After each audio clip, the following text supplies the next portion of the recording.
Hello everyone, welcome to all.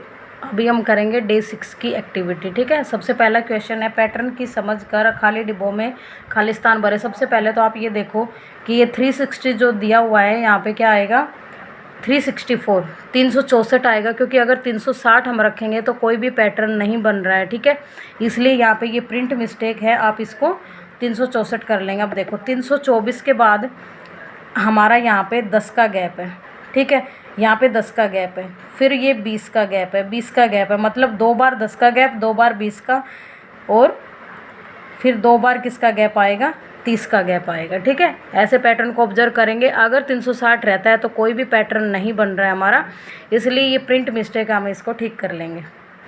Second देखो, अंक 5073 से बनने वाले 4 अंकों की सभी संख्याएं लिखें। ठीक है, कुछ संख्याएं मैंने लिख दी हैं, और बनेंगी वो आप खुद लिख लेंगे। देखो 507357 कैसे करेंगे, सबसे पहले पहला अंक उठाएंगे, उसके बाद दूसरा, तीसरा, चौथा, फिर क्या करेंगे, पहला अंक एज इट इज़ रखेंगे, थर्ड अंक पहले लिख देंगे, फिर पहला एज इट इज़ रहेगा, सबसे पहले वाला लास्ट में सेकंड नंबर पे लिखो।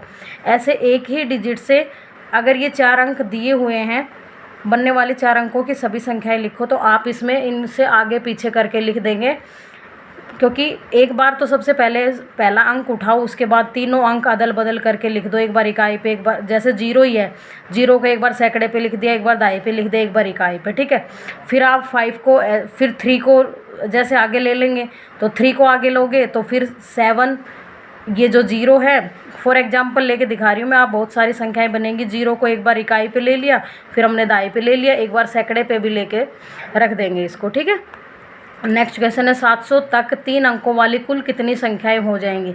देखो 1 से 700 तक हम जब जाते हैं तो 700 संख्याएं हो जाती हैं, लेकिन हमें 1 से 99 तक जब संख्याओं पे गए थे तो किसी में 2 डिजिट थी, किसी में 1 थी। इसने कुल 3 अंकों वाली पूछी, इसलिए स्टार्टिंग से 1 से 99 तक की संख्याएं हम घटा देंगे तो 601 संख्याएं बचेंगे।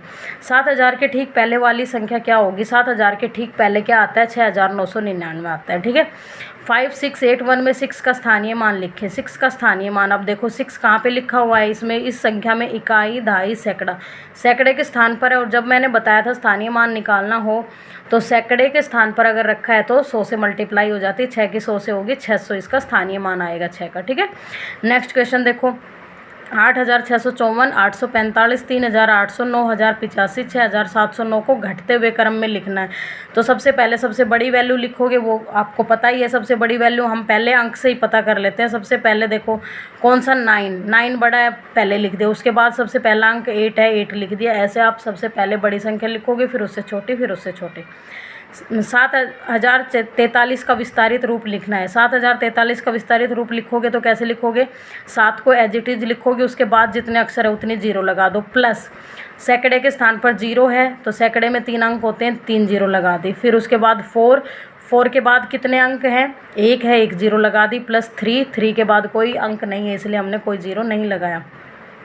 अंक 7065 से बनने वाली सबसे छोटी संख्या को शब्दों में लिखना है। ठीक है, तो 0 तो सबसे पहले ले नहीं सकते, क्योंकि 0 से अगर स्टार्ट होगी तो ये 3 अंकों की संख्या बन जाएगी, हमें 4 अंकों की बनानी है।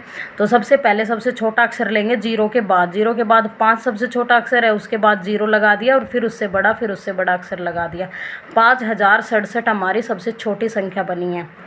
ठीक है, 9th क्वेश्चन देखो, 6835, 6835 में अगर इकाई और सैकड़े के अंकों को आपस में बदल दिया जाए तो पुरानी और नई संख्या में कितना अंतर होगा।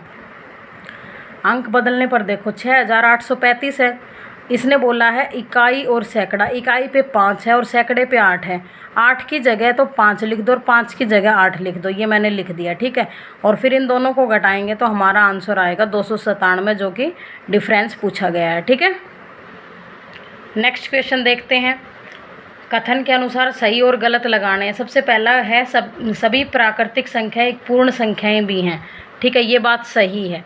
क्यों, क्योंकि प्राकृत संख्याएं कौन सी होती हैं, कहाँ से स्टार्ट होती है बताओ, 1 से स्टार्ट होती हैं, और 1 से स्टार्ट होकर अनंत तक जाती हैं, इन्फिनिटी तक जाती हैं। ठीक है, और पूर्ण संख्याएं जो होती हैं वो 0 से स्टार्ट होती है, तो सारी प्राकृत संख्याएं पूर्ण संख्याएं होती हैं। सेकंड है, इसलिए कथन सही है, सभी पूर्ण संख्याएं प्राकृतिक संख्याएं नहीं, क्योंकि 0 एक ऐसा पूर्ण संख्या है जो कि प्राकृत नहीं है, इसलिए ये गलत है। कोई भी सम संख्या भाज्य नहीं होती, ऐसा नहीं होता। अभी हमने पढ़ा था कि 2 एक ऐसा नंबर है जो सम भी है और अभाज्य भी है, तो ये स्टेटमेंट भी गलत हो गई। सभी प्राकृत संख्या एक पूर्णांक संख्या होती है, ये सही है, क्योंकि प्राकृत संख्याएं होती है 1 2 3 से इन्फिनिटी, और इंटीजर्स पूर्णांक होते हैं जिसमें माइनस प्लस जीरो सब आ जाते हैं, तो ये स्टेटमेंट ठीक है। एक न तो भाज्य संख्या और न यह भाज्य संख्या, ये बात ठीक है। शून्य न तो भाज्य संख्या और न यह भाज्य संख्या, ये भी बात ठीक है। शून्य और 1 को हम किसी में भी नहीं लेते, ना भाज्य में लेते ना अभाज्य में। 2 सम संख्या भी है और अभाज्य संख्या भी है, ये बात ठीक है। अभी हमने पढ़ा था एक विषम संख्या नहीं है, ये बात गलत है, क्योंकि एक तो विषम संख्या है। 2 12 36 39 48 50 ये सभी सम संख्याएं हैं, क्योंकि इसमें 39 जो है वो विषम संख्या है, इसलिए स्टेटमेंट गलत हो गई। नेक्स्ट देखो, प्रत्येक सम संख्या के ठीक बाद वाली संख्या एक विषम संख्या होती है, ये बात ठीक है, क्योंकि सम संख्या और विषम संख्या एक के बाद एक आती हैं। ठीक है, ये थी डे 6 की एक्टिविटी। आई होप आप लोगों को समझ आ गई होगी, सभी इसे अपनी नोटबुक में कर लेंगे।